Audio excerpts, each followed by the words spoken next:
Handoff, Adrian up the middle, room to the 20, cuts to the left to the 25, and Adrian's loose! He splits the defense! 50, 40, 30, goodbye, baby! Touchdown! We bleed purple, and our bones are gold. Hear the horns coming out of our dome, behold. We are Minnesota Vikings fans. We love when a player scores. Hello there, Minnesota Vikings fans. You are listening to the Purple People podcast. My name is Kyle West. I am accompanied, as always, by the man with lots of plans. I never know which one they are, Adam Carlson. That's me, and I'm here to welcome you all to the Purple People podcast, episode number 76. I titled this one, The Bear Up There. Yeah. The Vikings took on the Chicago Bears, and to be honest, there's nothing like a basketball movie starring Kevin Bacon to describe the action and excitement that took place in that game on Sunday. Is that your way of saying that this game was basically boring as hell until... I don't know, I was on the edge of my seat the whole game. I don't know what you're talking about. Into the fourth quarter? Yeah. I was there the whole time. It was edge of my seat. It was pretty bad. Well, hasn't most of the games been this year? They have been. This one was pretty painful to sit through. At least this one gave some excitement and some thrills, and the Vikings came out of it with a win. Yeah, what was the final score of this contest? 23-20. The Vikings accidentally beat the Chicago Bears. All right. Let's roll into the quick hits before we give away our game ball, name our donkey, and have a game review. Okay. First of all, the Vikings had a shuffle on the practice squad. This one actually makes some sense according to the depth in the secondary. The Vikings waived offensive tackle Jamal Johnson-Webb and signed cornerback Kip Edwards. Kip. You gotta love anybody named Kip. Me too. Right? I'm especially when he keeps eating all the chips. I'm pulling for him, even though I don't know anything about him. How's he supposed to make nachos when he takes all the chips? Is that a Napoleon Dynamite reference? It is. I am not a fan of Napoleon Dynamite. Loved it. Now it's time to officially admit that Blair Walsh is a machine, because he was named NFC Special Teams Player of the Week again for his performance in Week 12 against Green Bay. Mm-hmm. I'm still waiting for the game that they need like a 60-yard field goal to win it, and they just put him out there and from some insane distance and he hits it. That'd be sweet. Yeah. Now, when we were talking about that game against the Packers, the Vikings didn't emerge from that game with a win. They didn't emerge with a loss either, so I guess it's not so bad. But one player did have a big win other than Blair Walsh, and that was Adrian Peterson. He was voted the FedEx Ground Player of the Week for his performance in that game. Mm-hmm. And my final quick hit of the week involves Chad Greenway and his wrist. Now, he's been having wrist problems all year long. He had a pretty bad sprain against the New York Giants, and then the same wrist was fractured in the Week 8 game against the Green Bay Packers. So he's been playing this whole time with a fractured wrist. He's a tough dude, but he's still out there giving it his all, even in a season that's completely lost. Gotta love that. Gotta respect that from our players. Hey, the Vikings aren't mathematically eliminated from the playoffs yet. Well, they are mathematically eliminated from being competent. So that has to count for something. But back to Chad Greenway. It's awesome that he hasn't missed any games and he's still out there playing. And yet there are certain players over in Packerland that bruise their fingers just barely, get a hangnail, and they gotta miss a bunch of games for it. So I have no comment on that. I know how injuries can be serious in some ways, and I don't know. To me, I'm just glad to see Chad Greenway being a beast, doing what he does on the football field, despite the injury. Way to go. I agree. Shall we give out some game balls and list some donkeys, Adam? Now, I have 2 written down for each, just in case you take one of mine, so I'm going to let you go first. Okay. Well, I'm going to go ahead and I'm going to give the game ball away to, and this is obvious, sometimes obvious choice is correct choice for a reason, Adrian Peterson.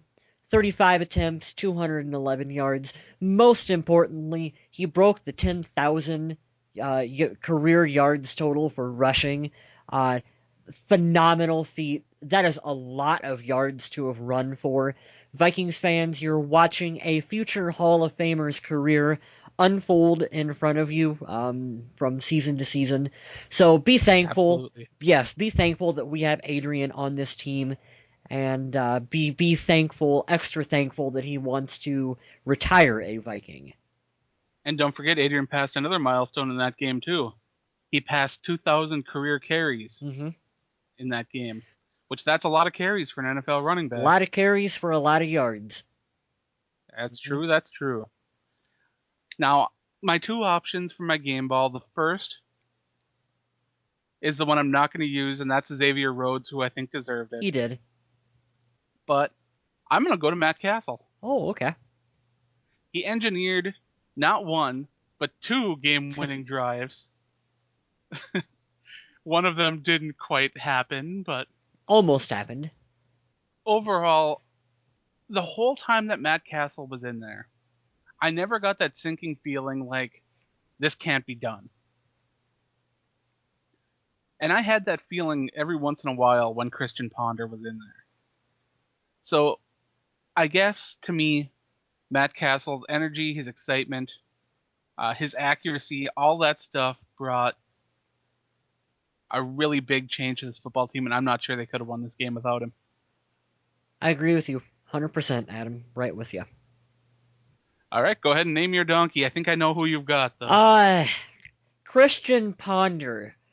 3 for 8 for 40 yards and a concussion and a whole lot of suck. You absolutely threw me off. I thought there was 0% chance that you'd stray from this guy that I picked for you. Chris Cook? Yep. Yeah, I was going to go with Chris Cook. Labeled Chris Cook last week, so I didn't want to do it again for a second week in a row. Even though, I said for Adrian, obvious choice is obvious for a reason. Chris Cook was kind of, I think, the obvious one, but I didn't want to go with that. So I'm going to go with Christian Ponder. Like I said, 3 for 8 for 40 yards. Just looked abysmal out on the field. Deer in the headlights. He looked lost. He just... The pass rush was eating him alive. Yeah. He was terrified when it was coming. Mm-hmm. Matt Castle was getting rid of the ball quick, and he was able to spread open the field a bit more for Adrian Peterson. Christian Ponder did not help that at all. No. And this game today really put another exclamation point on the whole, not Adrian Peterson, but the whole Christian Ponder is injury-prone thing. Yeah, he's injury-prone. He looks lost. I don't know why he's still starting. I wouldn't be surprised if he starts next week. And we'll get to that in a little bit later. Right. And I guess I gotta name my donkey, huh? Mm-hmm. I actually was not looking forward to this part of the show because I praised this guy last week. And this week, I've got to say, Red Ellison, I'm sorry, man. You bobbled that pass into the air for an interception in the red zone. You got a face mask penalty on a game-winning field goal. I don't know, Rhett. You're testing me. It was a tough... I still like you. I still like you a lot. Definitely. Don't get me wrong. But those were two big mental errors. It was a tough stretch there for Rhett. He didn't have a good game. He knows he didn't have a good game. There was a lot of people overreacting, saying that he needs to be cut, which I don't agree with at all. No. By that rationale, everyone on this team basically should be cut by this point in the season.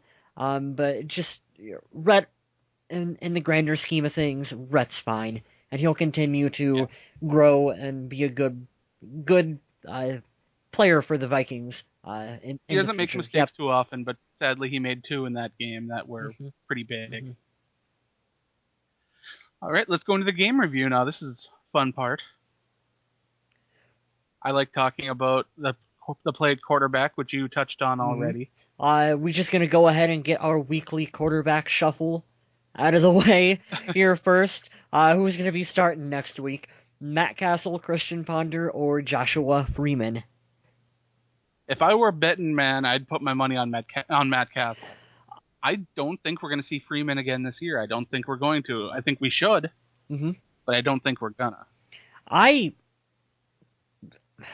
have no clue because I don't think the Vikings coaching staff have any clue.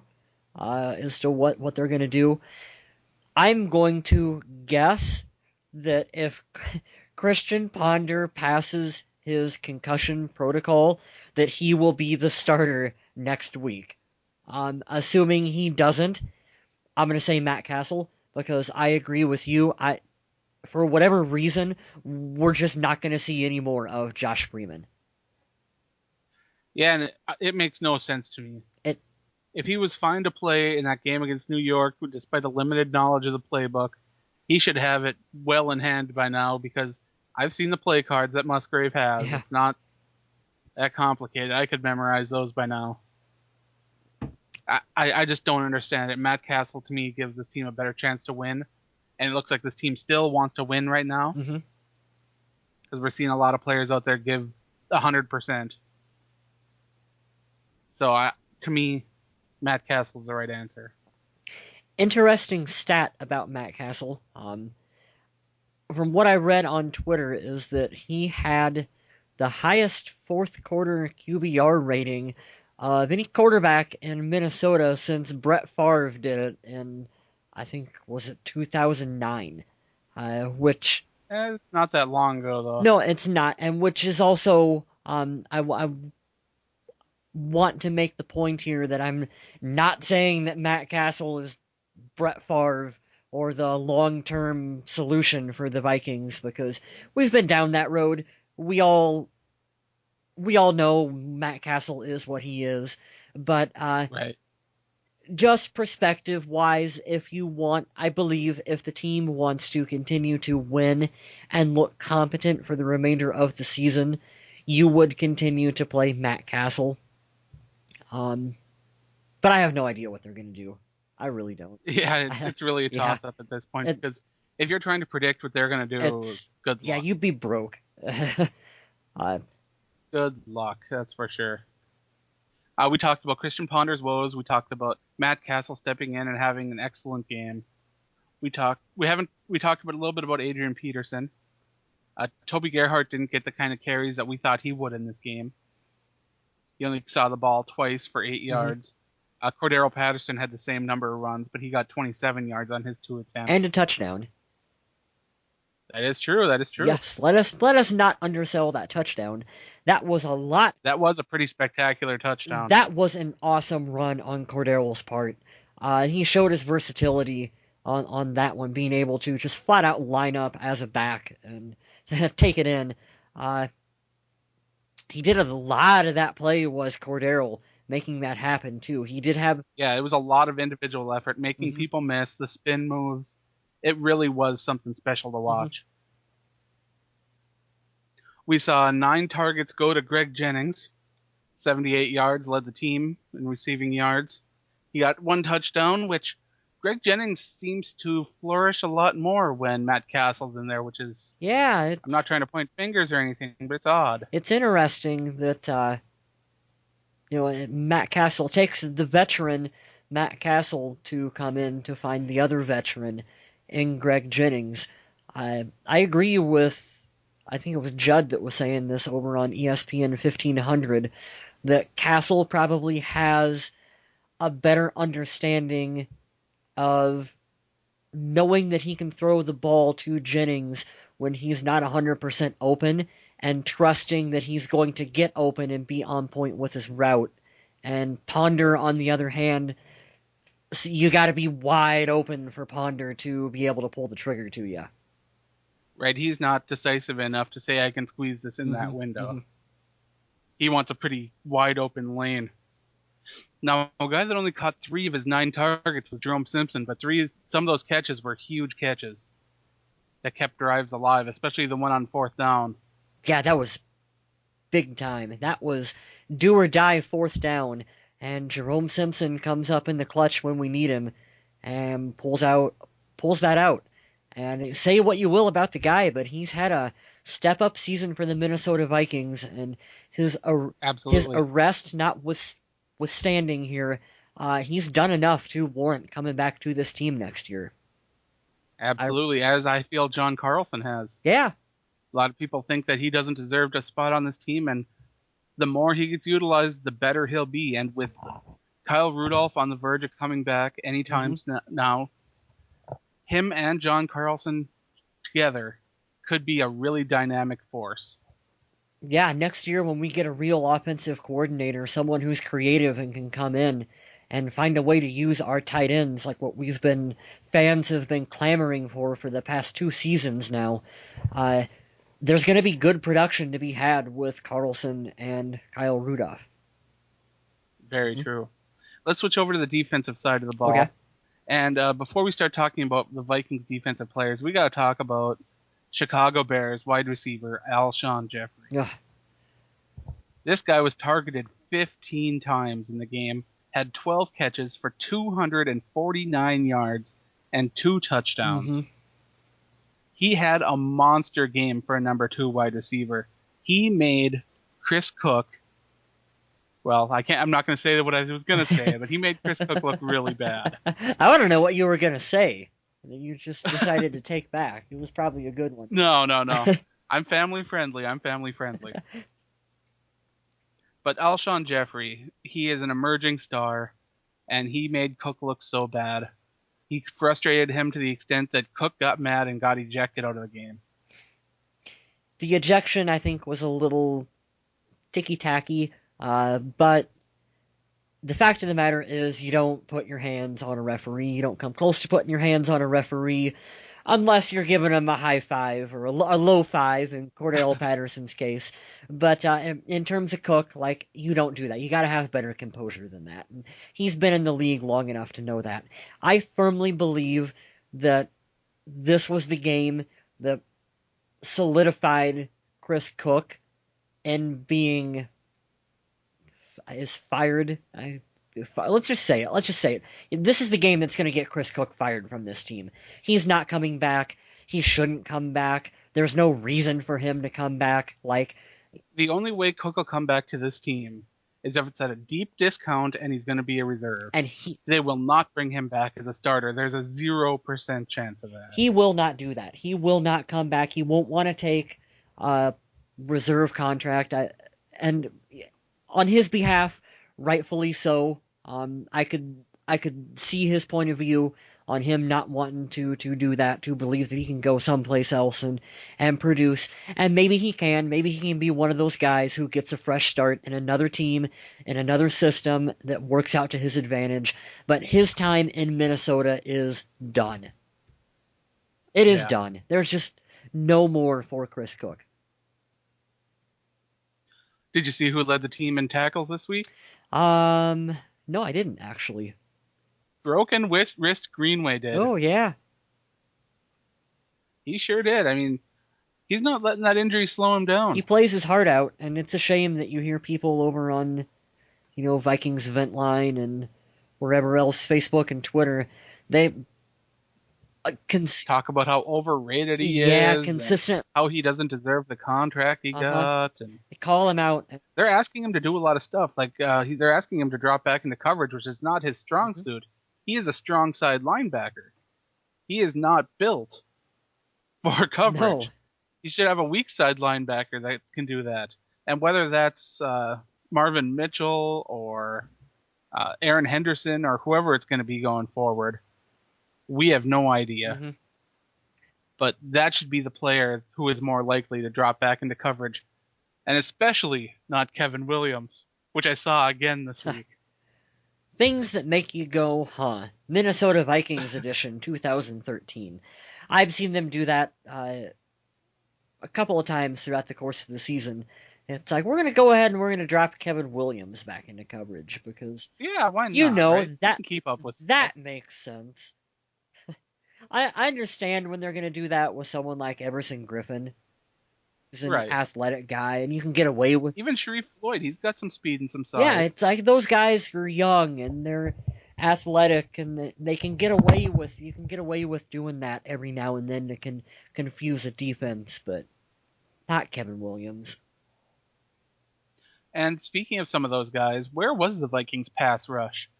It seemed like there was always a solid pocket despite the Bears not exactly having a stellar offensive line. To be honest, I was really disappointed in the production from the pass rushers. And those guys didn't make it any easier on the secondary. They gave too much time for Cook to get burnt down the field. We did see Xavier Rhodes defend some passes and make some good plays.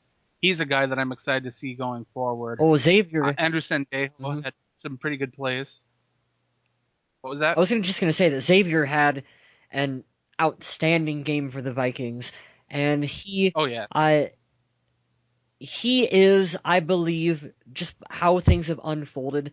When he was first drafted, I think everyone thought that, the Vikings are drafted him to have a nice 1-2 combo of Chris Cook and Xavier Rhodes, and the way things are unfolded, and you look at them and you go, they're very similar physically, height and weight wise, and Rhodes is a little bit faster than what Cook was in the 40 time, but they're very similar players. Only Rhodes has none of the baggage that Cook has showed. I think Xavier, was drafted to be Chris Cook's replacement, and I think that was the plan all along. It very well could be. All right, so if that's all we've got on the defensive side of the ball, we already talked about the special teams plays, the face masking penalty on the game-winning field goal. Mm-hmm.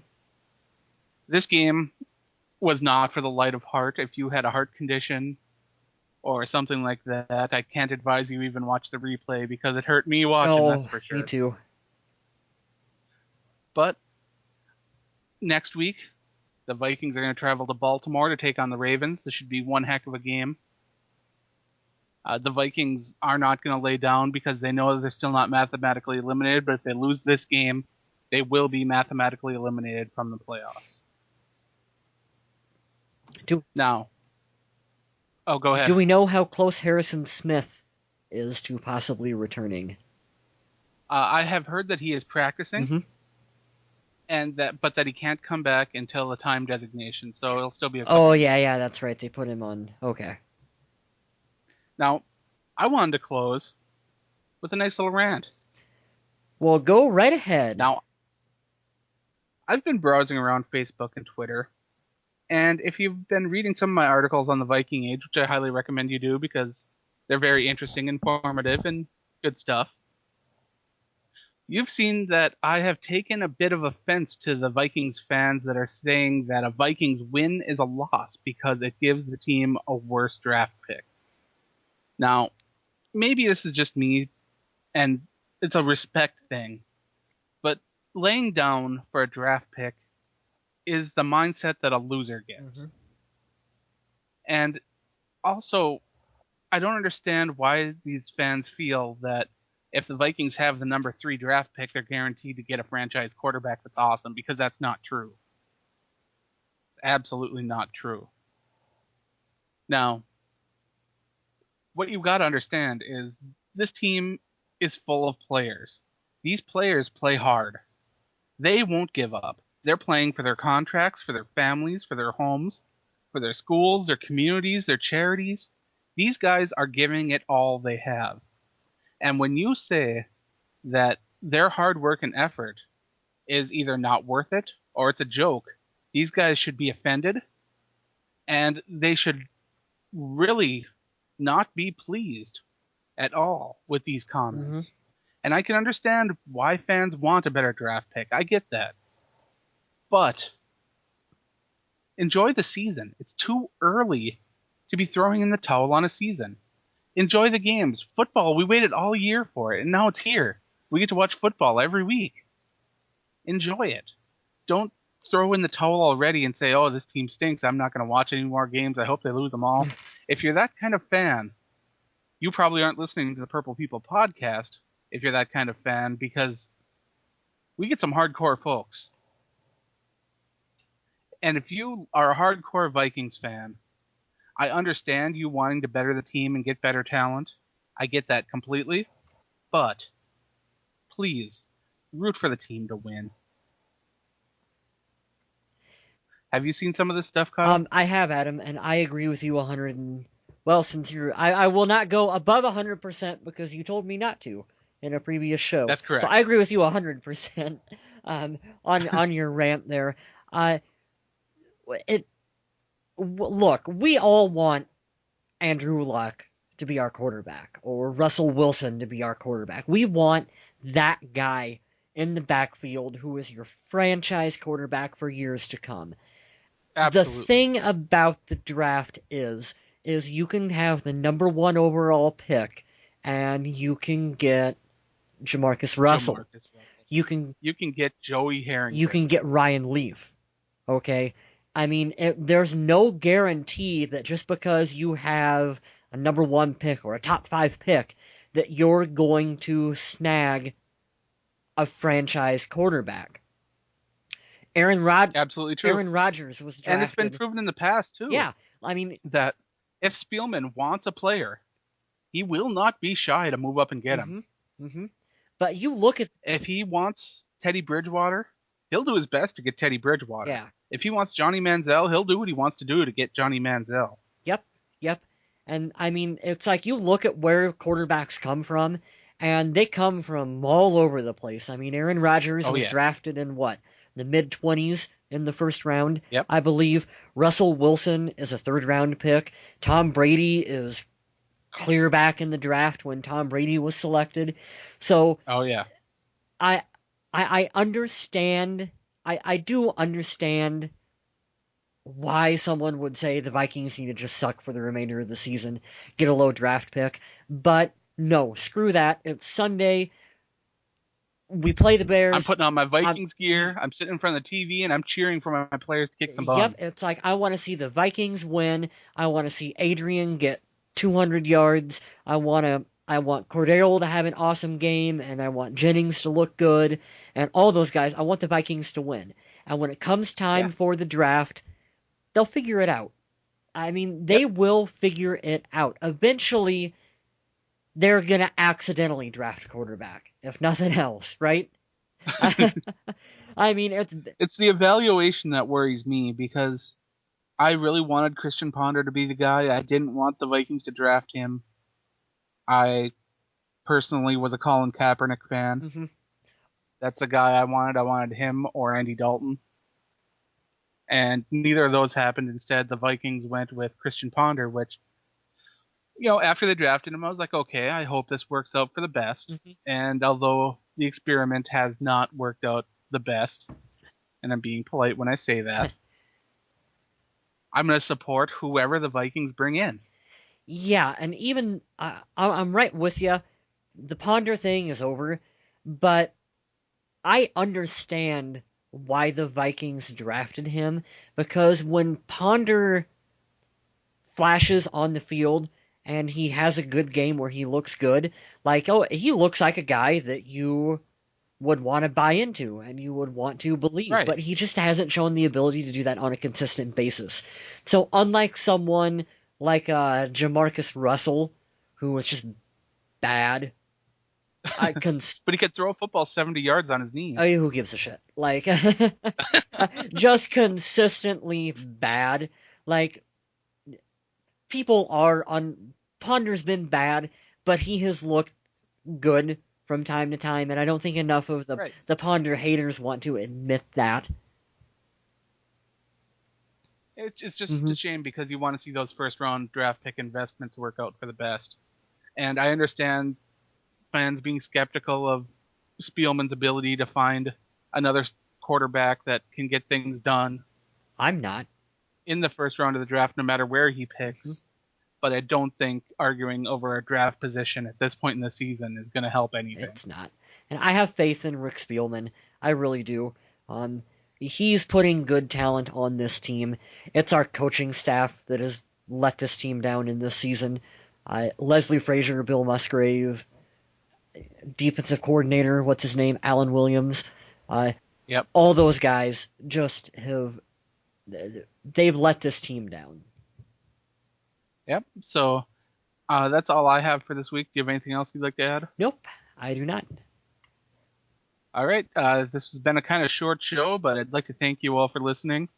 And I hope that you really enjoyed it. Check us out on Facebook, on Twitter. Check out the Viking Age, where you can read my articles. And you can watch the podcast on there, because the YouTube's up there. You can't see us, though. You don't want to see our faces. No. That's just a terrible idea. But I'd like to remind you all to stay classy, Minnesota.